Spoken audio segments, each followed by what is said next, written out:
Haji Rizkon bukanlah orang yang suka pamer. Di kota kecil itu, namanya sebenarnya tidak asing, terutama bagi mereka yang berkepentingan di dunia otomotif. Showroom miliknya berdiri tegak di sudut jalan utama.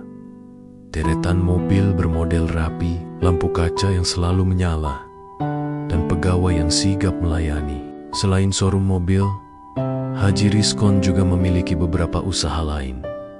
Bengkel resmi, usaha ekspedisi kecil, dan beberapa ruko yang disewakan. Secara bisnis, dia dapat dikatakan sukses. Namun di luar urusan kantoran dan pertemuan bisnis, Haji Rizkon hidup sederhana. Di rumahnya yang tidak jauh dari showroom, pakaian sehari-hari Haji Rizkon seringkali sama. Kaos polos yang mungkin sudah lama, celana kain yang rapi namun tak mewah, dan sepatu yang bersih tapi bukan merek mahal. Ketika ke pasar atau mengantar anaknya ke sekolah, ia tak pernah memakai jas atau dasi seperti bos pada umumnya. Ia memilih menjadi biasa, bukan karena ingin dianggap rendah, melainkan karena ia percaya kesederhanaan membuat hatinya lebih mudah menjalin hubungan dengan orang-orang di sekitarnya. Anak Haji Rizkon, Ahmad, berusia 8 tahun. Ahmad lincah, polos, dan sangat menyukai sepeda. Pada hari-hari biasa, Haji Rizkon selalu menyempatkan waktu untuk mengajak Ahmad keliling kecil sebelum pagi kerja. Hari itu pun sama. Matahari belum terlalu tinggi ketika mereka keluar rumah. Angin pagi membawa aroma kopi dari warung dekat masjid. Haji Rizkon mengayuh sepeda tua yang sudah ia gunakan bertahun-tahun, sementara Ahmad duduk di jok tambahan yang dipasang rapi di belakang. Di antara obrolan ringan tentang sekolah dan teman-teman Ahmad, tawa kecil anak itu membuat suasana hangat. Di pinggir jalan, suasana kota sedang hidup.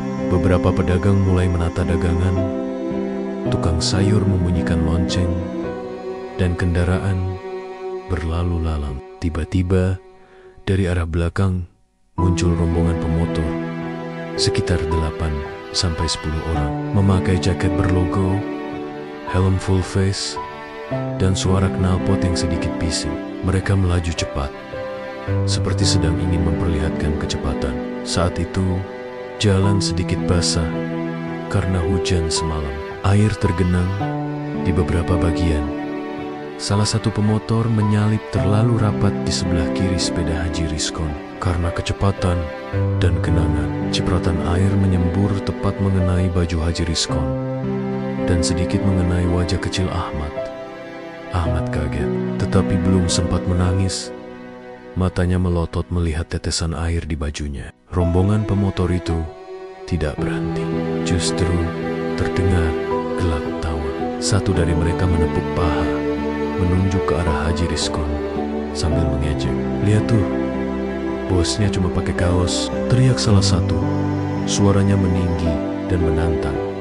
Haji Rizkon merasakan dingin air di bajunya. Namun reaksinya tak seperti yang mungkin dibayangkan orang-orang sekolah lama yang mengira bos besar pasti marah besar.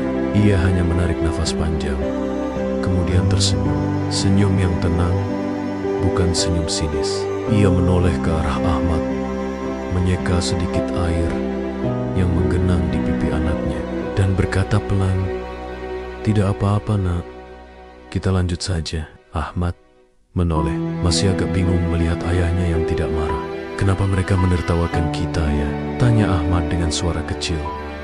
Haji Rizkon memandang jauh ke jalan yang telah dilewati rombongan itu. Ia tahu, di balik tawa mereka mungkin ada rasa ingin pamer atau sekadar mencari bahan ejekan. Namun ia juga tahu, merespon dengan kemarahan akan membuat situasi lebih rumit. Bisa saja berujung pada konfrontasi yang tidak perlu. "Kadang orang menilai dari penampilan saja," jawab Haji Rizkon lembut. "Tapi penilaian itu cepat berlalu. Yang penting, kita tetap pada jalan kita." Mereka melanjutkan perjalanan. Sepanjang jalan, beberapa orang yang melihat kejadian itu menatap. Ada yang berbisik, ada yang mengernyit. Haji Rizkon tidak peduli. Baginya, wajah asli seseorang terbentuk dari tindakan sehari-hari. bukan dari pakaian yang dikenakan sesaat 2 hari berlalu. Di showroom, suasana kerja berjalan seperti biasa. Pegawai menyambut calon pembeli, menatap browser, dan menelpon pemasok suku cadang. Haji Rizkon datang lebih pagi dari biasanya, memeriksa laporan penjualan, lalu menyapa beberapa pelanggan yang sudah kenal lama. Sebagai bos, ia tetap turun tangan, menanyakan kualitas layanan bengkel, meninjau mobil yang baru datang, dan berbincang santai dengan staf tonering. Namun ia tetap memilih mengenakan pakaian biasa itu, kemeja lengan pendek dan celana yang rapi tetapi sederhana. Tiba-tiba pintu showroom terbuka. Seorang pria masuk, tampak ragu sejenak, lalu melangkah mendekat ke meja resepsionis. Wajahnya familiar. Haji Rizkon mengenali dari gerakan tubuh dan raut muka. Inilah salah satu dari rombongan pemotor 2 hari lalu. Ia terlihat lain tanpa helm dan jaket berlogo. Rambut acak-acakan, wajah sedikit menunduk, dan mata yang tidak lagi menantang. Di belakangnya, beberapa orang lain ikut masuk, dan mata mereka tertuju pada Haji Rizkon. Suasana sempat hening. Pegawai showroom menatap mereka cemas, belum tahu apa yang akan terjadi. Pria yang paling depan melangkah maju, suaranya bergetar sedikit ketika ia mengucapkan, "Pak, maafkan kami. Kemarin kami tidak sopan. Kami menyalip dan mencipratkan air ke baju Bapak, lalu menertawakan. Itu salah kami." Pengakuan itu datang begitu saja, tulus dan sederhana. Haji Rizkon menatap pria itu. Di matanya tidak tampak kebencian, hanya rasa tenang yang sama seperti ketika ia tersenyum di jalan. Ia menghela napas, lalu berkata dengan suara rendah, "Sudah, saya tahu kadang orang bertindak bodoh di saat terbawa suasana. Yang penting kalian mengerti dan minta maaf." Pria itu menunduk lagi, suaranya pecah. "Terima kasih, Pak. Kami benar-benar menyesal." Beberapa orang di rombongan itu terlihat malu. Mereka berbicara pelan satu sama lain, seolah berusaha menata kembali keberanian. Salah seorang dari mereka, mungkin yang paling vokal, 2 hari lalu mendekat, lebih dekat, menatap Haji Rizkon lurus, lalu berkata, "Kami ingin memberitahu, kami tidak tahu Bapak itu siapa sebenarnya. Jika kami tahu, kami pasti tidak akan bertindak seperti itu." Haji Rizkon tersenyum tipis. Di balik senyum itu ada pelajaran yang ia jalani sejak lama. Kemuliaan hati bukan soal pengakuan orang lain, melainkan tentang bagaimana seseorang bertindak kala tak ada yang melihat. "Tidak perlu merasa kecil," kata Haji Rizkon. "Yang penting sekarang kalian tahu dan mau memperbaiki diri." Percakapan itu berlangsung hangat, namun singkat. Sebelum mereka pergi, Haji Rizkon mengajak mereka melihat-lihat beberapa mobil di showroom, bukan untuk menjual, melainkan untuk memberi kesempatan membangun kembali harga diri mereka. Para pemotor itu tampak lebih santun, berjalan pelan sambil melihat-lihat mobil. Beberapa pegawai yang tadinya kaku mulai tersenyum melihat suasana yang berubah.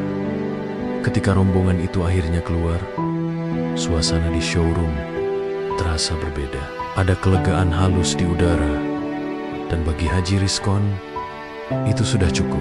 Di meja kerjanya, ia menatap catatan harian kecil yang selalu ia bawa. Daftar kunjungan, janji dengan pemasok, dan beberapa ide amal komunitas. Di sela-sela daftar itu, tertulis satu catatan lain. Ingatkan anak tentang sopan santun. Contoh lebih penting dari kata-kata. Haji Rizkon menatap keluar jendela, melihat jalan yang mengarah ke rumahnya. Pikiran tentang kejadian 2 hari lalu tetap ada, namun ia tahu kisah itu sudah berubah menjadi pelajaran untuk semua pihak. Ia menutup catatan, menepuk meja pelan, lalu melangkah ke arah bengkel untuk meninjau servis pagi itu. Di dalam hatinya ada kepuasan sederhana, bahwa dengan sikap tenang dan memberi teladan, orang bisa berubah, bahkan hanya lewat sebuah senyum, dan kata maaf. Bab pertama ini berakhir dengan suasana yang hangat, bukan kemenangan yang memamerkan, melainkan kemenangan kecil yang membangun. Haji Rizkon kembali ke rutinitasnya, tetap berpakaian biasa, namun hatinya penuh makna, siap menghadapi hari-hari berikutnya dengan kebijaksanaan yang sama. Haji Rizkon bukanlah orang yang suka pamer. Di kota kecil itu, namanya sebenarnya tidak asing, terutama bagi mereka yang berkepentingan di dunia otomotif. Showroom miliknya berdiri tegak di sudut jalan utama. Deretan mobil bermodel rapi, lampu kaca yang selalu menyala, dan pegawai yang sigap melayani. Selain showroom mobil, Haji Rizkon juga memiliki beberapa usaha lain. Bengkel resmi, usaha ekspedisi kecil, dan beberapa ruko yang disewakan. Secara bisnis, dia dapat dikatakan sukses. Namun di luar urusan kantoran dan pertemuan bisnis, Haji Rizkon hidup sederhana. Di rumahnya yang tidak jauh dari showroom, pakaian sehari-hari Haji Rizkon seringkali sama. Kaos polos yang mungkin sudah lama, celana kain yang rapi namun tak mewah, dan sepatu yang bersih tapi bukan merek mahal. Ketika ke pasar atau mengantar anaknya ke sekolah, ia tak pernah memakai jas atau dasi seperti bos pada umumnya. Ia memilih menjadi biasa, bukan karena ingin dianggap rendah, melainkan karena ia percaya kesederhanaan membuat hatinya lebih mudah menjalin hubungan dengan orang-orang di sekitarnya. Anak Haji Rizkon, Ahmad, berusia 8 tahun. Ahmad lincah, polos, dan sangat menyukai sepeda. Pada hari-hari biasa, Haji Rizkon selalu menyempatkan waktu untuk mengajak Ahmad keliling kecil sebelum pagi kerja. Hari itu pun sama, matahari belum terlalu tinggi ketika mereka keluar rumah. Angin pagi membawa aroma kopi dari warung dekat masjid. Haji Rizkon mengayuh sepeda tua yang sudah ia gunakan bertahun-tahun. Sementara Ahmad duduk di jok tambahan yang dipasang rapi di belakang. Di antara obrolan ringan tentang sekolah dan teman-teman Ahmad, tawa kecil anak itu membuat suasana hangat. Di pinggir jalan, suasana kota sedang hidup. Beberapa pedagang mulai menata dagangan, tukang sayur membunyikan lonceng, dan kendaraan berlalu lalang. Tiba-tiba, dari arah belakang muncul rombongan pemotor, sekitar 8-10 orang, memakai jaket berlogo, helm full face, dan suara knalpot yang sedikit bising. Mereka melaju cepat, seperti sedang ingin memperlihatkan kecepatan. Saat itu jalan sedikit basah karena hujan semalam. Air tergenang di beberapa bagian. Salah satu pemotor menyalip terlalu rapat di sebelah kiri sepeda Haji Rizkon. Karena kecepatan dan genangan, cipratan air menyembur tepat mengenai baju Haji Rizkon dan sedikit mengenai wajah kecil Ahmad. Ahmad kaget, tetapi belum sempat menangis. Matanya melotot melihat tetesan air di bajunya.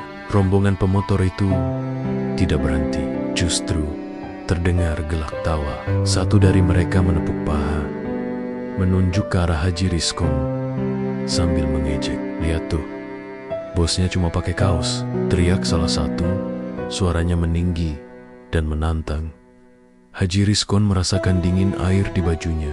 Namun reaksinya tak seperti yang mungkin dibayangkan orang-orang sekolah lama yang mengira bos besar pasti marah besar. Ia hanya menarik nafas panjang, kemudian tersenyum. Senyum yang tenang, bukan senyum sinis. Ia menoleh ke arah Ahmad, menyeka sedikit air yang menggenang di pipi anaknya, dan berkata pelan, "Tidak apa-apa, Nak. Kita lanjut saja." Ahmad menoleh, masih agak bingung melihat ayahnya yang tidak marah. "Kenapa mereka menertawakan kita, Ayah?" tanya Ahmad dengan suara kecil.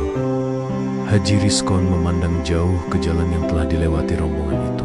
Ia tahu, di balik tawa mereka mungkin ada rasa ingin pamer, atau sekadar mencari bahan ejekan. Namun ia juga tahu, merespon dengan kemarahan akan membuat situasi lebih rumit. Bisa saja berujung pada konfrontasi yang tidak perlu.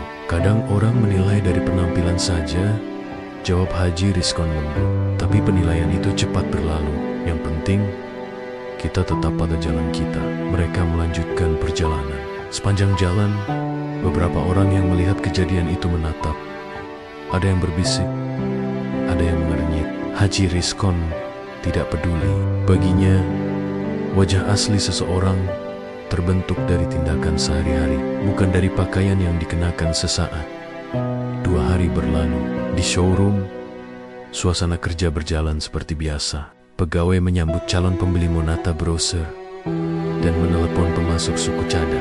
Haji Rizkon datang lebih pagi dari biasanya, memeriksa laporan penjualan, lalu menyapa beberapa pelanggan yang sudah kenal lama. Sebagai bos, ia tetap turun tangan, menanyakan kualitas layanan bengkel, meninjau mobil yang baru datang, dan berbincang santai dengan staf toneri. Namun ia tetap memilih mengenakan pakaian biasa itu, kemaya lengan pendek dan celana yang rapi, tetapi sederhana. Tiba-tiba, pintu showroom terbuka. Seorang pria masuk, tampak ragu sejenak, lalu melangkah mendekat ke meja resepsionis. Wajahnya familiar. Haji Rizkon mengenali dari gerakan tubuh dan raut muka. Inilah salah satu dari rombongan pemotor 2 hari lalu. Ia terlihat lain tanpa helm dan jaket berlogo. Rambut acak-acakan, wajah sedikit menunduk, dan mata yang tidak lagi menantang. Di belakangnya, beberapa orang lain ikut masuk, dan mata mereka tertuju pada Haji Rizkon. Suasana sempat hening. Pegawai showroom menatap mereka cemas. Belum tahu apa yang akan terjadi. Pria yang paling depan melangkah maju. Suaranya bergetar sedikit ketika ia mengucapkan, "Pak, maafkan kami. Kemarin kami tidak sopan. Kami menyalip dan mencipratkan air ke baju Bapak, lalu menertawakan. Itu salah kami." Pengakuan itu datang begitu saja, tulus dan sederhana. Haji Rizkon menatap pria itu. Di matanya tidak tampak kebencian, hanya rasa tenang yang sama seperti ketika ia tersenyum di jalan. Ia menghela napas, lalu berkata dengan suara rendah, "Sudah, saya tahu kadang orang bertindak bodoh di saat terbawa suasana. Yang penting, kalian mengerti dan minta maaf." Pria itu menunduk lagi. Suaranya pecah. "Terima kasih, Pak.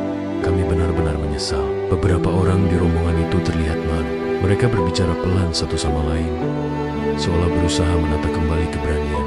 Salah seorang dari mereka, mungkin yang paling vokal, 2 hari lalu mendekat, lebih dekat, menatap Haji Rizkon lurus, lalu berkata, "Kami ingin memberitahu, kami tidak tahu Bapak itu siapa sebenarnya. Jika kami tahu, kami pasti tidak akan bertindak seperti itu." Haji Rizkon tersenyum tipis. Di balik senyum itu, ada pelajaran yang ia jalani sejak lama. Kemuliaan hati bukan soal pengakuan orang lain, melainkan tentang bagaimana seseorang bertindak kala tak ada yang melihat. "Tidak perlu merasa kecil," kata Haji Rizkon. "Yang penting sekarang kalian tahu dan mau memperbaiki diri."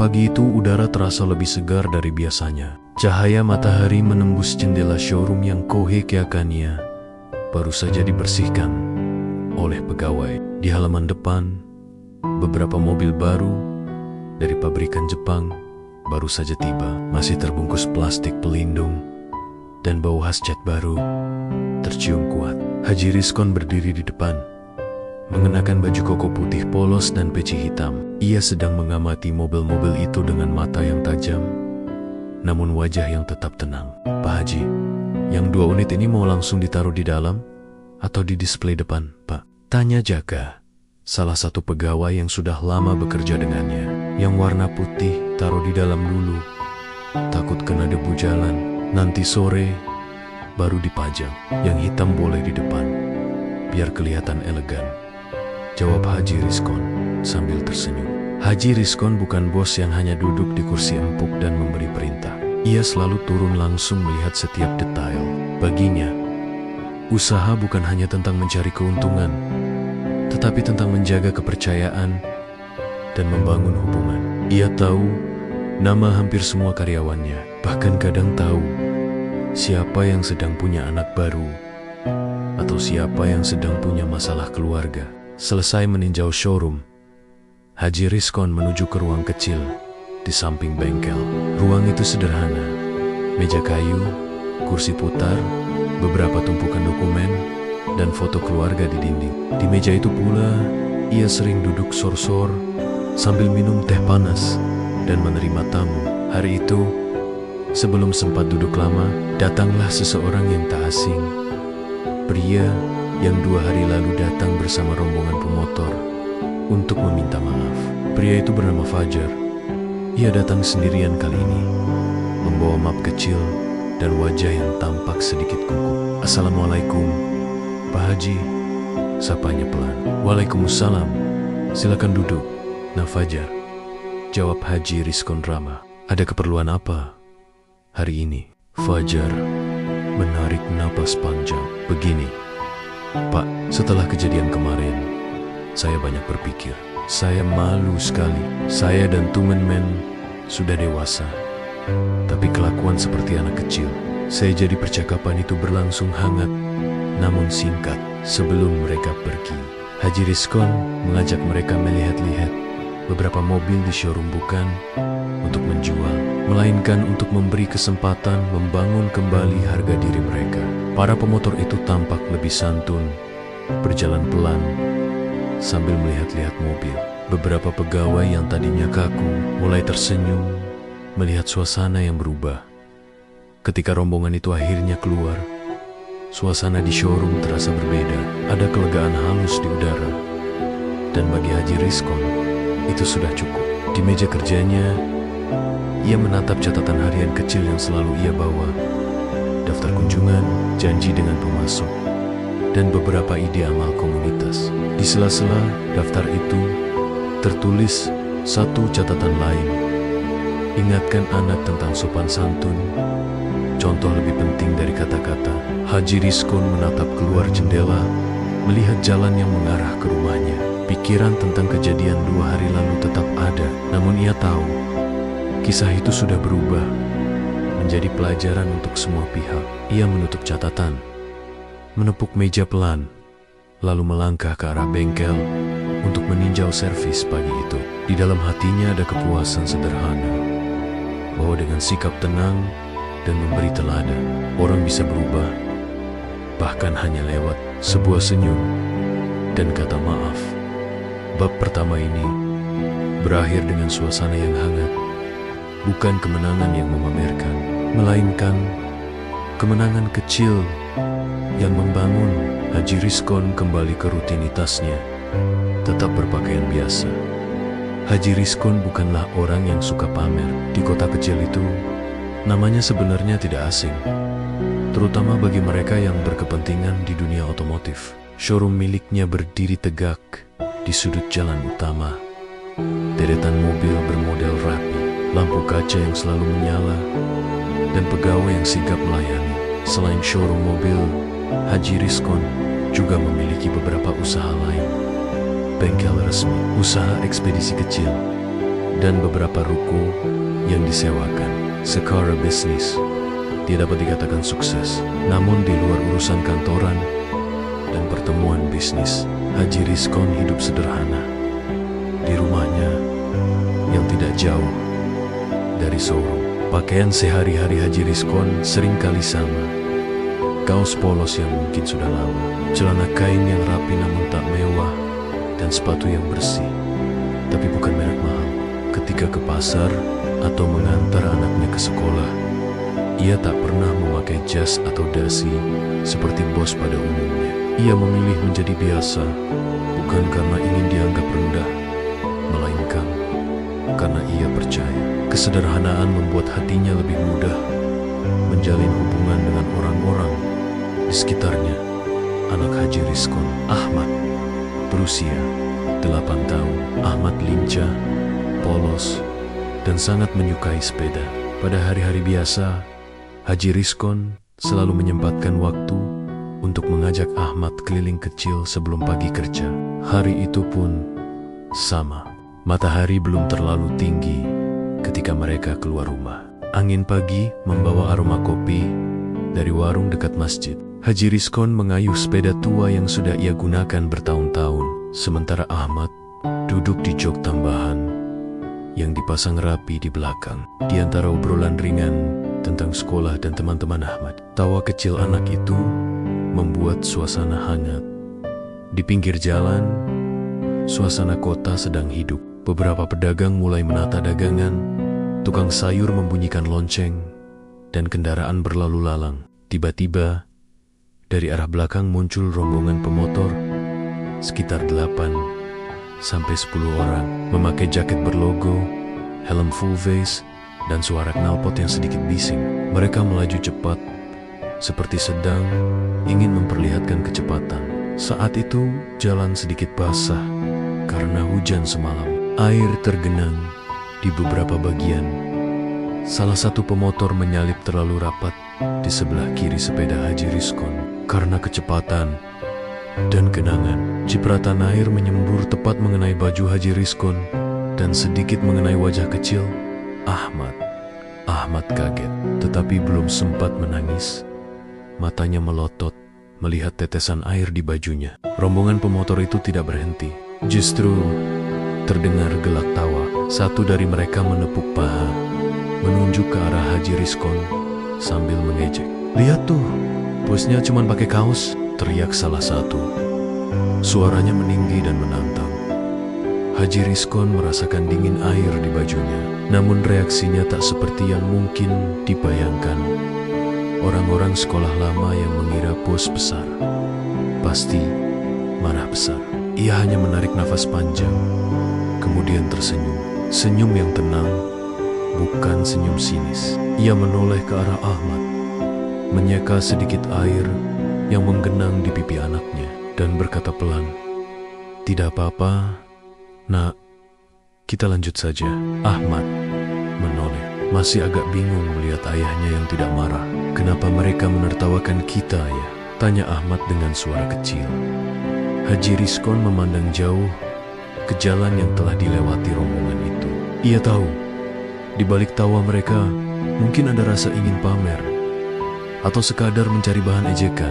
Namun ia juga tahu, merespon dengan kemarahan akan membuat situasi lebih rumit.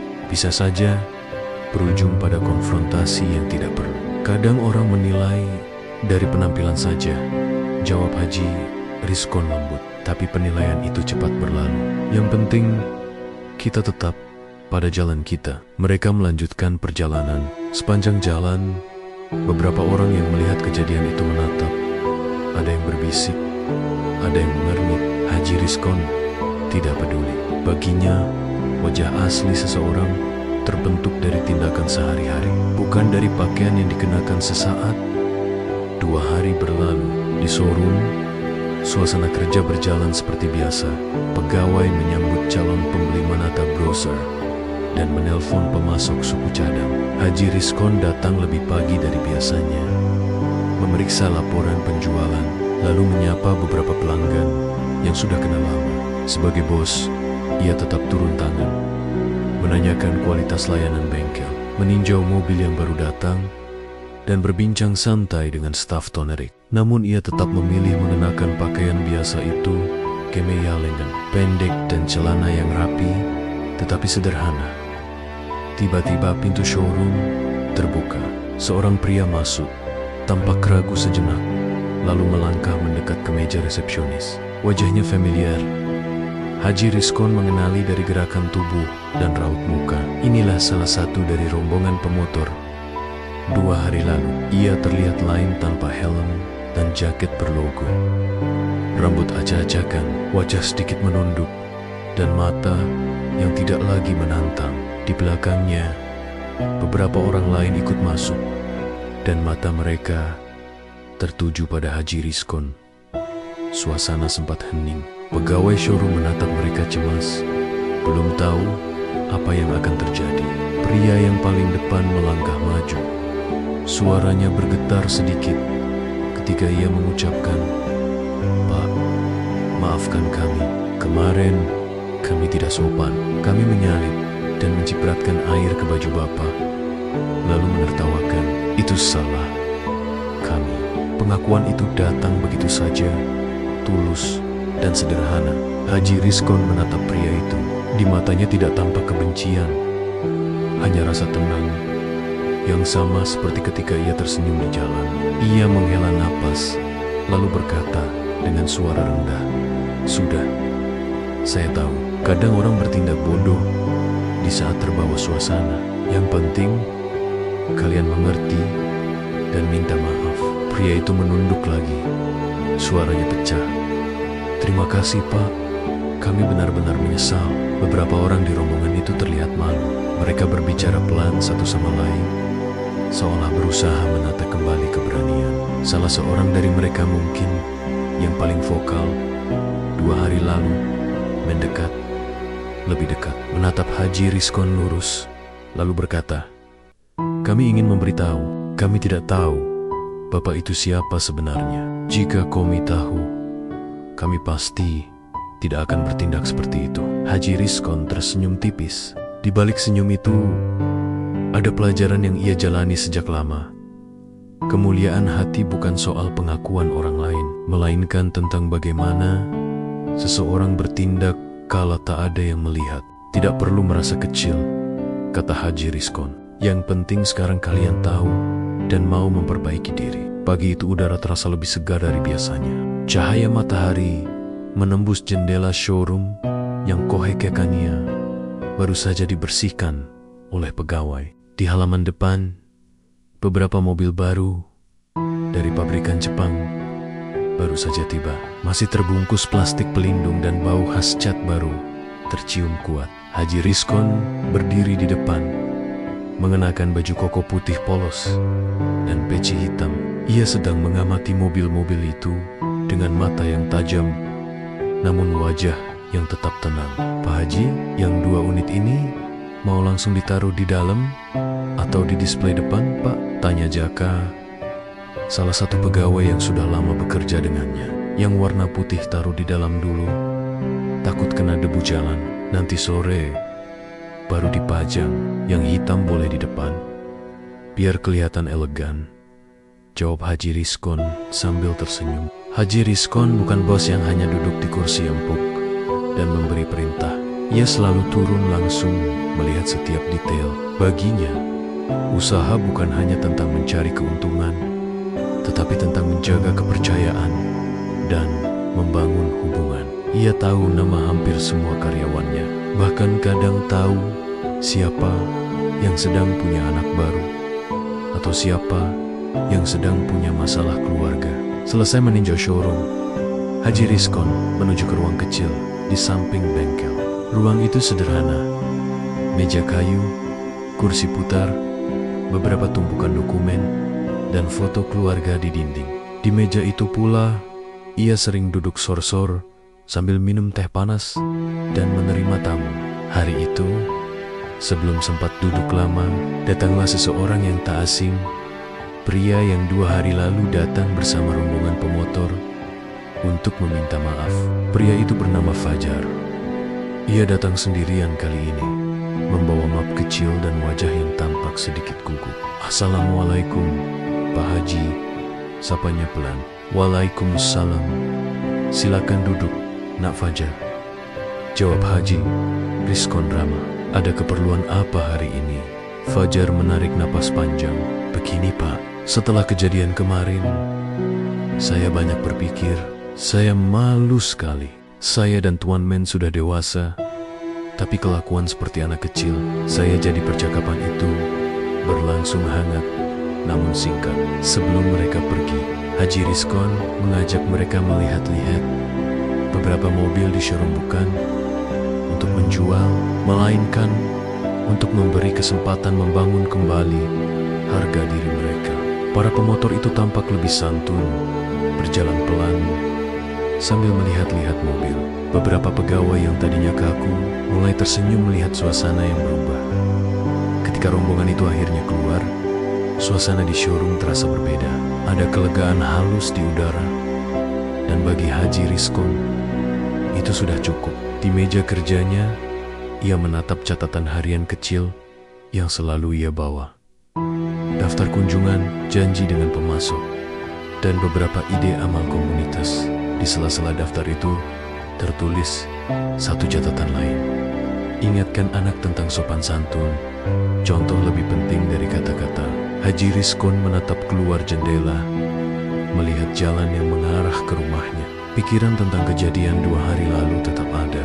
Namun ia tahu kisah itu sudah berubah menjadi pelajaran untuk semua pihak. Ia menutup catatan, menepuk meja pelan, lalu melangkah ke arah bengkel untuk meninjau servis pagi itu. Di dalam hatinya ada kepuasan sederhana, bahwa dengan sikap tenang dan memberi teladan, orang bisa berubah, bahkan hanya lewat sebuah senyum dan kata maaf. Bab pertama ini berakhir dengan suasana yang hangat, bukan kemenangan yang memamerkan, melainkan kemenangan kecil yang membangun. Haji Rizkon kembali ke rutinitasnya, tetap berpakaian biasa. Hari berganti minggu, dan minggu berganti bulan. Showroom milik Haji Rizkon kini semakin dikenal luas, tidak hanya karena kualitas kendaraan yang dijual, tapi karena pelayanan yang jujur dan bersahaja. Banyak pelanggan berkata, beli di showroom Haji Rizkon itu beda. Rasanya bukan cuma beli motor, tapi dapat kepercayaan. Namun di balik semua kesuksesan itu, Haji Rizkon tetap sama seperti dulu. Ia masih datang pagi-pagi, masih memakai baju sederhana, dan masih menyapa semua pegawai dengan senyum hangat. Boken kedang, ia ikut membantu membersihkan motor di halaman depan.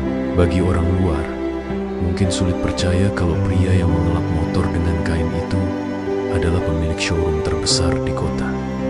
Di sisi lain, Fajar kini sudah menjadi kepercayaan Haji Rizkon.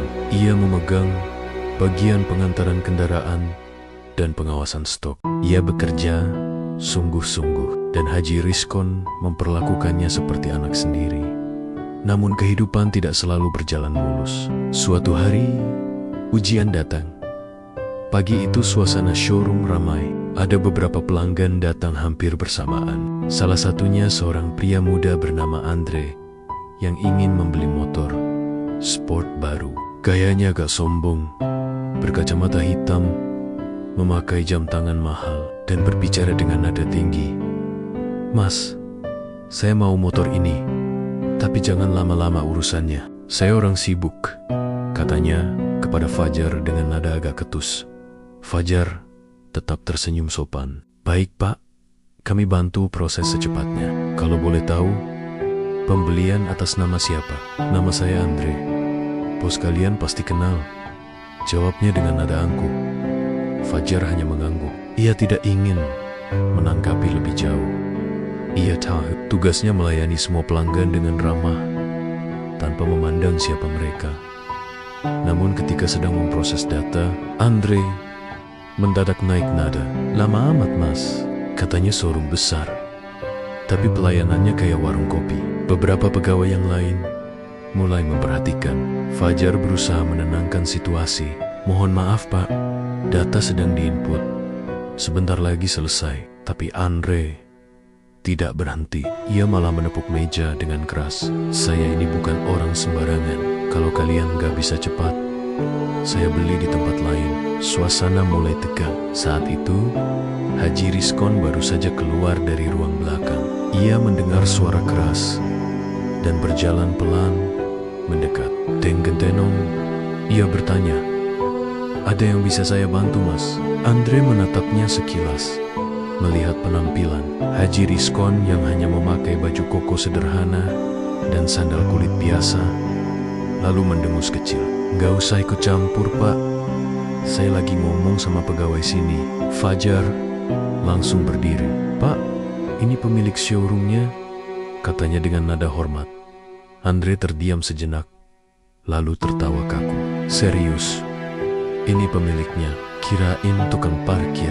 Beberapa pegawai terkejut mendengar ejekan itu, tapi Haji Rizkon tetap tenang. Wajahnya tidak berubah, suaranya tetap lembut. Iya, saya Rizkon. Ada yang bisa saya bantu? Andre sedikit gugup, tapi gengsinya menahan untuk minta maaf. Enggak, cuma saya heran aja. Bos showroom besar, tapi tapi tampilannya kayak orang biasa. Pantes, pegawainya santai semua. Haji Rizkon tersenyum. Mungkin karena kami lebih suka bekerja dengan hati daripada dengan penampilan, Mas. Kata-kata itu membuat suasana hening sejenak. Fajar menunduk, berusaha menahan emosi. Ia masih ingat bagaimana dulu dirinya pun pernah bersikap seperti Andre, menilai orang dari luarnya saja. Akhirnya, proses pembelian tetap berjalan. Setelah semua selesai, Andre keluar sambil menatap Haji Rizkon sekilas. Namun, tak berkata apa-apa. Ia pergi dengan motor barunya, meninggalkan suasana yang agak kaku. Beberapa hari kemudian, kejadian tak terduga terjadi. Motor sport yang dibeli Andre rusak ringan karena kelalaian teknisi pabrik. Biasanya, kasus seperti itu harus melalui proses garansi pabrikan yang memakan waktu. Namun Andre langsung datang ke showroom dengan wajah marah. Ini motor baru, tapi udah rusak. Gimana sih tanggung jawabnya? Bentaknya di depan semua orang. Fajar mencoba menenangkan. Pak, mohon maaf, itu bisa diklaim garansi. Kami bantu prosesnya. Tapi saya nggak mau nunggu lama. Kalau enggak, saya viralkan tempat ini. Biar orang tahu pelayanan kalian buruk. Suara Andre keras membuat pelanggan lain menoleh. Fajar hampir kehilangan kesabaran. Namun Haji Rizkon segera datang. Ia melangkah perlahan, membawa senyum yang tetap sama tenangnya. Mas Andre, mari kita bicarakan baik-baik, katanya lembut. Silakan duduk dulu, tapi saya kecewa. Pak, ini bukan pelayanan yang saya harapkan. Haji Rizkon tetap sabar. Saya paham, Mas. Tapi saya janji, motor ini akan kami urus secepat mungkin. Sambil menunggu, saya pinjamkan motor pengganti supaya Mas tetap bisa beraktivitas. Andre terdiam. Ia tidak menyangka Haji Rizkon justru menawarkan solusi tanpa sedikit pun marah. Ia menatap Haji Rizkon dalam diam, lalu perlahan duduk. Suasana mulai reda. Fajar melihat semua itu dengan kagum. Pak Haji, Bapak benar-benar sabar. Kalau saya jadi bapak, mungkin saya udah marah besar. Haji Rizkon tersenyum kecil. Nak, kalau kita balas marah dengan marah, masalahnya jadi 2 kali lebih besar. Tapi kalau kita balas dengan tenang, kadang orang akan sadar sendiri. Beberapa hari kemudian, Andre datang kembali. Kali ini tanpa kacamata hitam, tanpa gaya sombong. Wajahnya terlihat malu. Assalamualaikum, Pak Haji. Sapanya pelan. Saya mau minta maaf. Kemarin saya kasar dan sombong. Saya baru tahu siapa Bapak sebenarnya. Haji Rizkon menjabat tangannya hangat. Waalaikumsalam, Mas. Sudah saya maafkan. Semua orang bisa khilaf. Andre mengangguk. Matanya berkaca-kaca. Saya pikir Bapak hanya orang biasa. Tapi setelah saya cari tahu, semua orang di kota ini hormat sama Bapak. Bukan karena kaya, tapi karena Bapak jujur dan baik hati. Saya malu, Pak. Haji Rizkon tersenyum tulus. Tidak apa-apa. Yang penting Mas Andre belajar sesuatu dari kejadian ini. Andre mengangguk. Iya, Pak. Saya belajar banyak. Saya ingin seperti Bapak. Sukses tapi tetap rendah hati. Haji Rizkon menepuk pundaknya. Kalau begitu, mulailah dengan satu hal. Perlakukan semua orang dengan hormat. Bahkan yang kelihatannya kecil. Karena bisa jadi mereka jauh lebih besar dari yang terlihat. So it too. Setelah Andre pergi, Fajar menghampiri Haji Rizkon sambil membawa 2 gelas teh hangat. Pak, katanya pelan. Aneh ya, dulu saya pernah menertawakan Bapak di jalan. Sama seperti orang-orang itu. Tapi Bapak nggak pernah marah, malah menolong saya. Sekarang saya lihat, Bapak juga sabar menghadapi orang seperti Andre. Kayak nggak ada batas sabarnya. Haji Rizkon menatap jauh ke depan. Nak, sabar itu bukan berarti kita lemah. Sabar itu tanda kuatnya hati. Kalau kita bisa menahan diri saat punya kesempatan untuk marah, disitulah letak kemenangan yang sebenarnya. Mata Fajar bergetar. Berarti kesabaran itu bukan diam, tapi memilih jalan yang tenang di saat bisa membalas. Benar, jawab Haji Rizkon pelan. Dan kalau kamu bisa menguasai itu, kamu akan jadi orang yang benar-benar besar. Malamnya, ketika semua karyawan sudah pulang, Haji Rizkon duduk di teras showroom. Lampu jalan memantul di kaca mobil, membuat suasana tampak damai. Ia memejamkan mata sejenak, mengenang semua yang telah ia lalui. Dari menjadi tukang cuci motor dulu, hingga kini menjadi pengusaha yang disegani. Namun dalam hatinya, ia tahu keberhasilan bukanlah tentang banyaknya harta, tapi tentang bagaimana ia bisa tetap menjadi manusia yang sabar, jujur, dan rendah hati. Ia menatap langit, tersenyum, dan berbisik pelan, "Ya Allah, jangan biarkan aku lupa dari mana aku berasal dan kepada siapa aku akan kembali." Dan di kejauhan, Fajar yang masih menutup gerbang terakhir menatap Haji Rizkon dengan penuh hormat. Dalam hatinya, ia berjanji, suatu hari nanti, ia akan meneruskan semua kebaikan yang telah diajarkan oleh sosok sederhana itu. Orang besar yang tak pernah ingin terlihat besar. Bab 4 berakhir dengan keheningan malam, tapi penuh makna yang dalam. Karena terkadang, pelajaran hidup paling berharga datang bukan dari kekayaan atau kekuasaan, melainkan dari ketenangan hati dan kesabaran yang tak pernah habis. Beberapa bulan berlalu sejak kejadian dengan Andre. Showroom Haji Rizkon semakin ramai dan namanya makin dikenal di berbagai kota sekitar. Namun meski bisnisnya berkembang, gaya hidupnya tetap sederhana. Tidak ada mobil mewah di rumahnya, tidak ada jam tangan mahal di tangannya, dan tidak ada kemewahan berlebihan yang menonjol.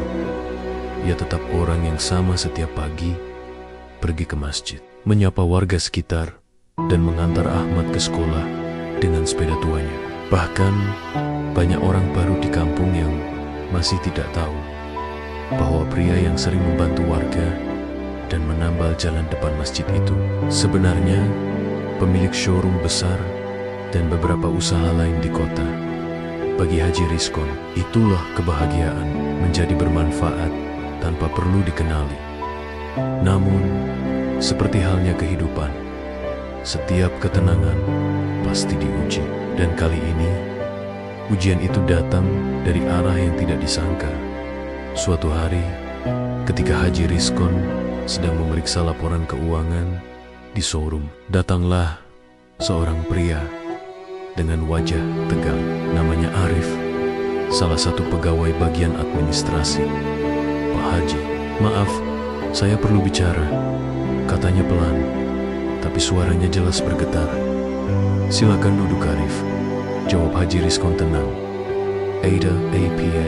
Arif menunduk lama sebelum akhirnya bicara. "Pak, ada selisih uang di kas harian lumayan besar, sekitar 15 juta. Showroom mendadak hening. Fajar yang sedang mengisi catatan pengiriman ikut menoleh. 15 juta? Kok bisa, Arif? Arif menelan ludah. "Saya juga bingung, Mas. Setelah saya periksa ulang, uang itu hilang di antara laporan pembelian spare part dan pengiriman kendaraan." Haji Rizkon tidak langsung marah. Ia menutup buku catatannya, lalu berkata pelan, "Tidak apa-apa, mari kita periksa bersama. Jangan menyalahkan siapapun dulu sebelum tahu kebenarannya." Setelah diperiksa lebih dalam, semua tanda-tanda mengarah pada seseorang. Denny, pegawai baru yang bekerja di bagian pembelian. Ia masih muda, wajahnya sopan, tapi dari beberapa hari terakhir memang tampak gelisah. Ketika dipanggil, Denny datang dengan wajah pucat. "Ada apa, Pak?" Haji Rizkon memandangnya lembut. "Denny, kami tidak menuduh. Kami hanya ingin tahu, apakah kamu tahu sesuatu tentang uang kas yang hilang?"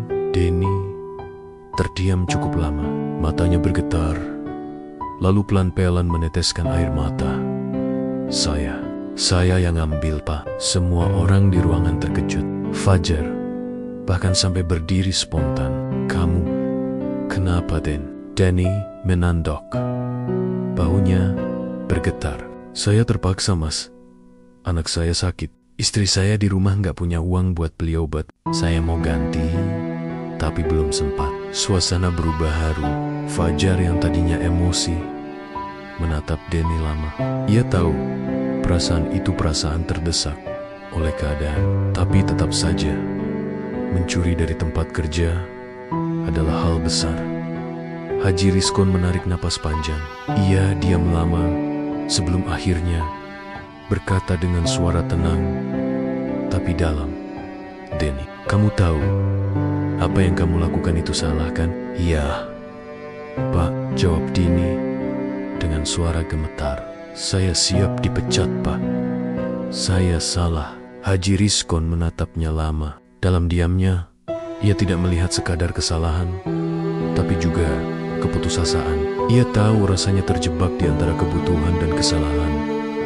Akhirnya, ia berkata pelan, saya tidak akan melaporkan kamu, dan saya tidak akan memecat kamu. Semua orang langsung menatapnya kaget.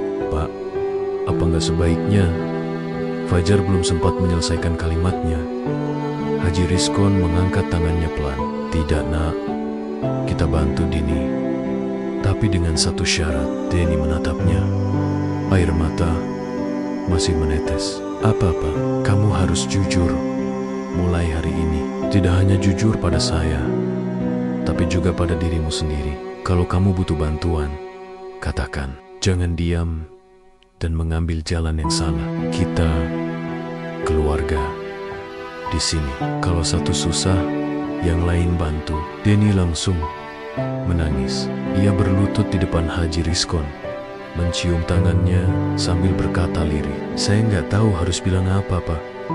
Saya malu. Haji Rizkon menepuk bahunya lembut. Bangkit nak. Semua orang bisa jatuh, tapi tidak semua mau bangkit dengan benar. Hari-hari setelah itu, suasana showroom berubah menjadi lebih hangat. Haji Rizkon tidak mempermalukan Danny di depan karyawan lain. Ia malah mempercayakan Danny tugas baru, membantu bagian sosial showroom yang menangani kegiatan amal dan donasi untuk warga sekitar. Fajar sempat bertanya, Pak, kenapa Danny justru ditugaskan di bagian itu? Haji Rizkon tersenyum. Karena orang yang pernah khilaf, kalau diberi kesempatan untuk berbuat baik, akan lebih tulus daripada orang yang belum pernah jatuh. Kata-kata itu membuat Fajar terdiam lama. Ia merasa kalimat itu bukan hanya untuk Danny, tapi juga untuk dirinya sendiri. Ia teringat masa lalunya yang dulu juga sempat membuat kesalahan besar pada orang yang kini menjadi gurunya. Beberapa minggu kemudian, datanglah kabar bahwa anak Danny sembuh. Ia datang ke showroom dengan wajah cerah sambil membawa bingkisan kecil. Pak Haji, ini sedikit oleh-oleh dari saya dan keluarga. Terima kasih karena sudah tidak mengusir saya waktu saya jatuh.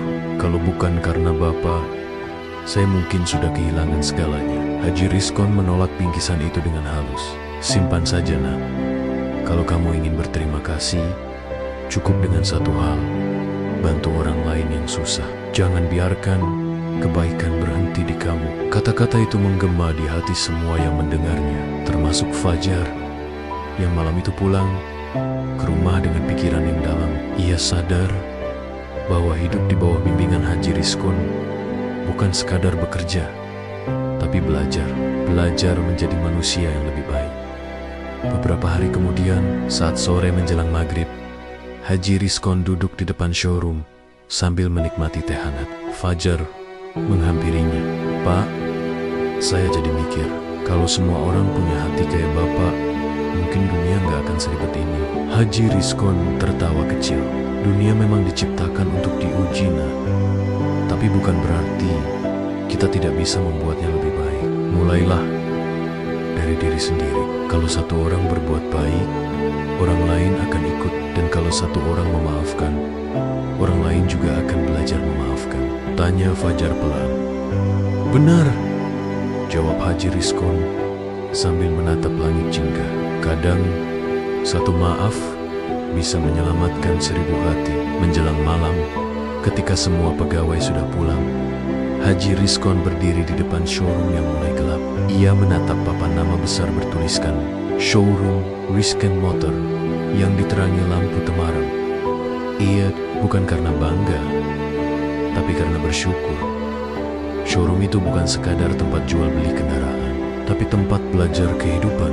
Di dalamnya, orang-orang yang berbeda latar belakang belajar tentang sabar, jujur, rendah hati, dan saling membantu.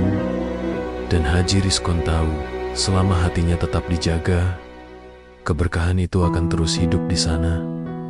Ia menutup pintu, berbisik pelan, "Ya Allah, jadikan setiap kesalahanku pelajaran, setiap ujianku pengingat, dan setiap hartaku jalan untuk menolong orang lain." Lalu ia berjalan pulang dengan sepeda tuanya. Seperti biasa, angin malam mengiringi langkahnya yang pelan tapi pasti. Dari kayat tampak lampu showroom masih menyala redup, seolah menjadi saksi bisu bahwa di balik seorang bos besar ada hati sederhana yang tak pernah berhenti berbuat baik. Waktu terus berjalan. Showroom milik Haji Rizkon makin dikenal di berbagai kota. Pelanggan datang silih berganti, rezeki mengalir deras, dan nama Rizkon Motor menjadi jaminan kepercayaan. Namun, di balik kesuksesan itu, Haji Rizkon tetap sama, sederhana, rendah hati, dan selalu meyakini bahwa harta hanyalah titipan. Ia masih sering terlihat naik sepeda tuanya, keliling kampung, mampir ke masjid, menyalami warga, dan kadang membantu orang menuntun motor mogok di jalan. Bagi sebagian orang, sosok itu seperti mata air yang menenangkan. Tapi bagi Haji Rizkon sendiri, semua itu hanyalah kewajiban, bukan karena ingin dipuji, tapi karena ingin hidupnya bermanfaat. Namun kehidupan tidak pernah berjalan lurus tanpa ujian. Justru, ketika seseorang makin tinggi kedudukannya, ujian yang datang pun makin besar. Dan hari itu, ujian besar datang kepada Haji Rizkon dari arah yang tak terduga. Pagi itu, Haji Rizkon baru selesai salat subuh di masjid. Ia pulang dengan hati tenang. Di rumah, istrinya, Purina, sedang menyiapkan sarapan sederhana. Nasi hangat, tempe goreng, sambal, dan teh tawar. "Bang, makan dulu. Hari ini kayaknya kamu banyak urusan di showroom," ucap Purina sambil tersenyum. Haji Rizkon duduk dan tersenyum lembut. "Iya, hari ini ada survei dari bank. Katanya mereka mau bantu program kredit untuk pelanggan. Tapi abang gak pernah terlalu ambil pusing. Yang penting jujur, insya Allah lancar." Belum sempat ia menyuap nasi pertama, ponselnya berdering keras. "No, tak dikenal."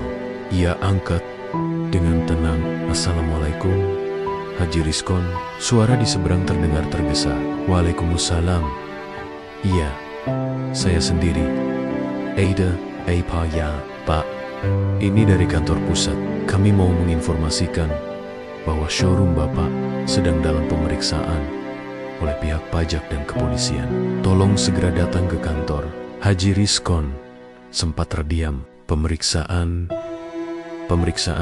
Maksudnya bagaimana, Pak?" "Mohon maaf, Pak Haji. Ada laporan terkait transaksi fiktif dan dugaan penggelapan dana. Kami harap Bapak bisa datang untuk klarifikasi." Telepon terputus. Suasana pagi yang damai mendadak berubah tegang. Sesampainya di showroom, suasana sudah ramai. Beberapa petugas berpakaian formal tengah memeriksa berkas-berkas. Para pegawai tampak kebingungan. Fajar mendekati Haji Rizkon dengan wajah panik. "Pak Haji," mereka bilang, "ada laporan pajak ganda dan transaksi fiktif. Katanya nama Bapak terlibat." Haji Rizkon tetap tenang. Ia menatap petugas itu dan berkata lembut, "Silakan periksa semua yang perlu diperiksa. Saya tidak merasa melakukan kesalahan. Kalau ada yang salah, pasti dari kelalaian kami, bukan niat jahat." Petugas hanya mengangguk singkat dan melanjutkan pekerjaannya. Beberapa jam kemudian, hasil pemeriksaan awal keluar. Ada bukti transfer mencurigakan yang mengarah ke rekening pribadi seseorang. Namun, memakai nama Rizkon Motor sebagai pengirim, jumlahnya besar. Lebih dari 200 juta rupiah. Semua mata memandang ke arah Haji Rizkon. Fajar menatapnya tak percaya. "Pak, ini bukan dari Bapak kan?" Haji Rizkon menggeleng pelan. "Tidak, Nak. Tapi kita harus tahu siapa yang melakukannya." Penyelidikan pun dilakukan. Dan akhirnya, setelah data ditelusuri, pelaku sebenarnya terungkap. Salah satu pegawai lama bernama Jeffrey. Ia adalah bagian keuangan yang sudah bekerja hampir 5 tahun. Ketika dipanggil, Jeffrey tampak ketakutan. Wajahnya pucat, keringat bercucuran. "Jeffrey," kata Haji Rizkon dengan suara berat tapi lembut, "kamu yang melakukan ini?" Jeffrey menunduk. "Iya, Pak. Tapi saya bisa jelaskan." "Jelaskanlah," ujar Haji Rizkon. Saya tergoda, Pak. Saya lihat uang masuk banyak. Saya pikir cuma sekali. Tapi lama-lama terus berlanjut. Saya salah, Pak. Tapi tolong, jangan laporkan saya. Saya siap mengembalikan semuanya." Ruangan sunyi. Semua pegawai menunduk. Mereka tahu ini kesalahan besar. Tapi mereka juga tahu Haji Rizkon bukan tipe orang yang mudah marah. Haji Rizkon menghela napas panjang. "Jeffrey, kamu sudah saya anggap seperti anak sendiri.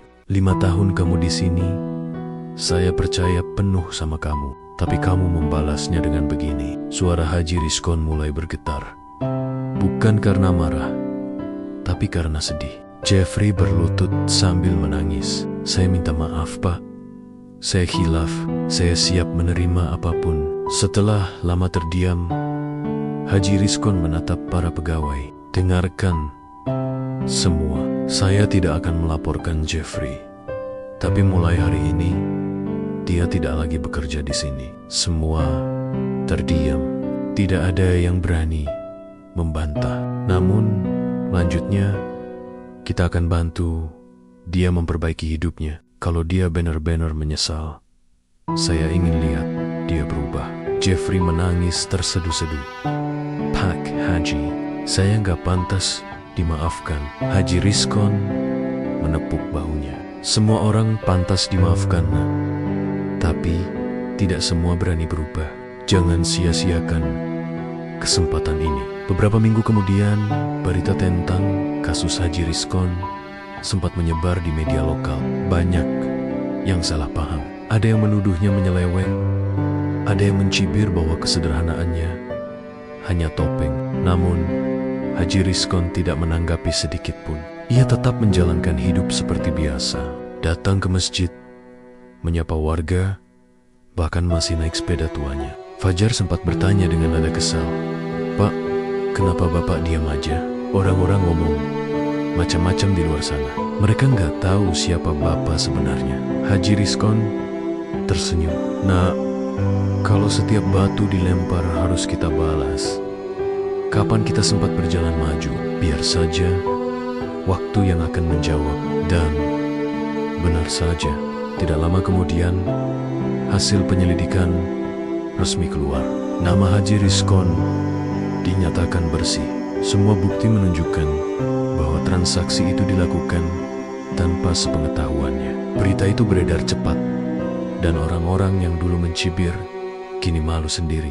Banyak yang datang meminta maaf, tapi seperti biasa, Haji Rizkon hanya tersenyum dan berkata, "Tidak apa-apa, salah paham itu wajar. Yang penting sekarang kita semua belajar. Jangan mudah menilai seseorang hanya dari cerita yang belum tentu benar." Malam itu, setelah semua selesai, Haji Rizkon duduk di serambi rumah. Angin malam berembus lembut. Di sampingnya, Bu Rina berkata pelan, "Abang gak capek menghadapi semuanya dengan sabar?" Haji Rizkon tersenyum kecil. "Capek itu pasti, Rin. Tapi kalau kita marah, apa yang berubah? Kadang Allah kasih ujian, bukan untuk menghukum, tapi untuk membersihkan, supaya kita tahu seberapa kuat sabar kita. Ia menatap langit penuh bintang. Rin, harta itu bukan cuma yang kita punya, tapi juga hati yang tenang. Kalau semua hilang, tapi hati masih tenang, itu tandanya kita nggak miskin. Burina menatap suaminya dengan bangga. Abang memang bukan hanya orang kaya, tapi juga orang berjiwa besar. Haji Rizkon tertawa kecil. Jangan bilang begitu, Rin. Abang cuma orang biasa yang berusaha belajar ikhlas. Keesokan harinya, di showroom, semua pegawai berkumpul. Fajar mewakili semua berdiri dan berkata, "Pak Haji, kami mau bilang terima kasih karena Bapak, kami belajar banyak hal tentang jujur, sabar, dan memaafkan." Haji Rizkon tersenyum hangat. Kalau kalian benar-benar mau berterima kasih, teruskan kebaikan itu. Jangan cuma di tempat kerja, tapi juga di kehidupan kalian masing-masing. Dunia ini butuh lebih banyak orang baik, bukan orang pintar. Mereka semua menunduk, menahan haru.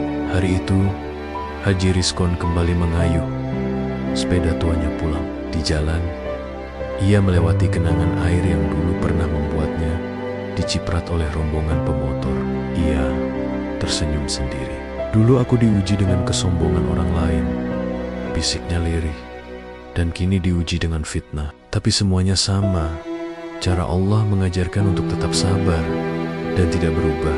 Langit sore terlihat jingga, angin bertiup lembut, dan matahari perlahan turun di ufuk barat. Dalam hati, Haji Rizkon berdoa, "Ya Allah, jangan jadikan hartaku sumber kesombongan, dan jangan jadikan ujianmu alasan untuk berhenti berbuat baik." Karena ia tahu, ujian boleh datang dari mana saja, tapi selama hati tetap lurus, langkahnya tidak akan pernah goyah. Dan di sanalah makna sejati seorang dermawan diuji, bukan saat ia memberi dalam kelapangan, tapi saat ia tetap ikhlas dalam tekanan. Beberapa tahun berlalu sejak ujian besar yang menimpa Haji Rizkon. Showroom Rizkon Motor kini menjadi salah satu showroom terbesar di Jawa Tengah. Tak hanya menjual motor baru dan bekas, tempat itu juga menjadi pusat kegiatan sosial, tempat anak-anak muda belajar bisnis, tempat orang susah mencari solusi, dan tempat di mana banyak orang menemukan kembali harapan. Namun, di tengah kesibukan dan kemajuan usahanya, Haji Rizkon semakin sering terlihat duduk di kursi rotan depan showroom. Setiap sore, rambutnya mulai memutih, langkahnya melambat, tapi senyumnya tak pernah pudar. Ia masih sama seperti dulu, sederhana, bersahaja, dan selalu menyapa siapapun yang lewat. Bagi warga sekitar, Haji Rizkon bukan hanya pengusaha, ia seperti ayah bagi banyak orang. Suatu sore, Fajar datang menghampiri dengan wajah sedikit cemas. "Pak Haji, belakangan ini Bapak kelihatan capek terus. Saya perhatikan, Bapak sering batuk, tapi tetap maksa datang ke showroom." Haji Rizkon tersenyum tenang. Namanya juga tuh wajar. Badan ini udah banyak dipakai, tapi kalau di rumah terus, rasanya malah sepi. Di sini, lihat kalian kerja, lihat orang beli motor, rasanya hati senang. Fajar menunduk, menahan haru. "Bapak nggak usah maksain diri. Kalau perlu istirahat, biar kami yang urus semuanya. Bukankah dulu Bapak selalu bilang, usaha ini bukan tentang saya, tapi tentang kita semua?" Haji Rizkon tertawa kecil. "Hei, ternyata kamu ingat juga kata-kata itu." Setelah salat Isya, Haji Rizkon duduk di ruang tamu bersama istrinya, Burina, dan anak semata wayangnya, Ahmad, yang kini sudah kuliah di Yogyakarta. "Ahmad," ucapnya pelan, "nanti kalau ayah nggak ada, jangan tinggalkan masjid. Jangan juga sombong karena punya nama. Ingat, harta itu bisa hilang, tapi nama baik dan keikhlasan itu yang bikin ayah tenang di alam sana." Ahmad menatap ayahnya dengan mata berkaca-kaca. "Ayah ngomong apa sih?" "Ayah sehat-sehat aja. Gak usah ngomong yang aneh-aneh." Haji Rizkon tersenyum. "Namanya juga hidup, nak. Kita nggak tahu kapan waktunya. Tapi ayah mau kamu tahu satu hal. Kalau nanti kamu nerusin usaha ini, jangan pernah lihat angka, tapi lihat manusia di baliknya. Kalau ada pelanggan yang butuh tapi belum mampu, bantu. Jangan langsung tolak. Karena dulu pun ayah pernah dibantu orang waktu nggak punya apa-apa. Bu Rina terisak pelan. Ia tahu suaminya bukan sekadar bicara, tapi sedang meninggalkan pesan terakhir. Beberapa hari kemudian, Haji Rizkon jatuh sakit. Dokter bilang tubuhnya kelelahan dan jantungnya mulai lemah. Ia dirawat di rumah dan semua pegawai showroom bergantian menjenguk. Fajar duduk di sampingnya sambil menggenggam tangannya. Pak Haji, showroom udah kami urus. Semiwalang, tapi tolong jangan tinggalin kami dulu. Haji Rizkon tersenyum lemah. Fajar, kamu tahu nggak? Dulu waktu pertama kali kamu datang ke showroom ini, kamu penuh amarah. Tapi sekarang kamu yang paling sabar. Itu tanda kamu udah siap jadi penerus. Penerus? Maksud Bapak, showroom ini bukan cuma jualan motor, Fajar. Ini tempat orang belajar hidup. Kamu yang lanjutkan itu. Fajar menunduk. Air matanya menetes. Tapi Pak Haji, jangan sedih, potong Haji Rizkon lembut. Orang baik nggak perlu dikenang dengan air mata, cukup diteruskan kebaikannya. Beberapa hari kemudian, kabar itu datang. Pagi hari di bulan yang cerah, tepat setelah azan subuh, Haji Rizkon menghembuskan napas terakhirnya di rumahnya sendiri. Dengan senyum yang masih terlukis di wajahnya, ia pergi dengan tenang, tanpa beban, tanpa meninggalkan musuh, hanya meninggalkan jejak kebaikan. Berita wafatnya menyebar cepat. Ratusan orang datang ke rumah duka. Bukan hanya keluarga dan karyawan, tapi juga para pelanggan, tetangga, bahkan orang-orang yang dulu pernah ditolongnya diam-diam di halaman rumahnya. Tangis terdengar di mana-mana. Tapi ada satu hal yang membuat semua orang terharu. Di tengah kesedihan, banyak yang justru saling membantu, saling menenangkan, dan saling berbagi makanan untuk para tamu. Semuanya seolah meniru apa yang pernah Haji Rizkon ajarkan. Kalau ada yang susah, jangan biarkan dia sendirian. Setelah pemakaman selesai, Fajar berdiri di depan para karyawan dan warga yang masih berkumpul. Dengan suara bergetar, ia berkata, "Teman-teman, Haji Rizkon sudah nggak bersama kita lagi, tapi beliau tinggalkan sesuatu yang lebih besar dari showroom ini.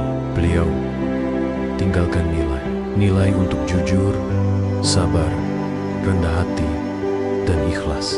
Mulai hari ini, kita semua bukan lagi sekadar pegawai, kita penerus amanah beliau."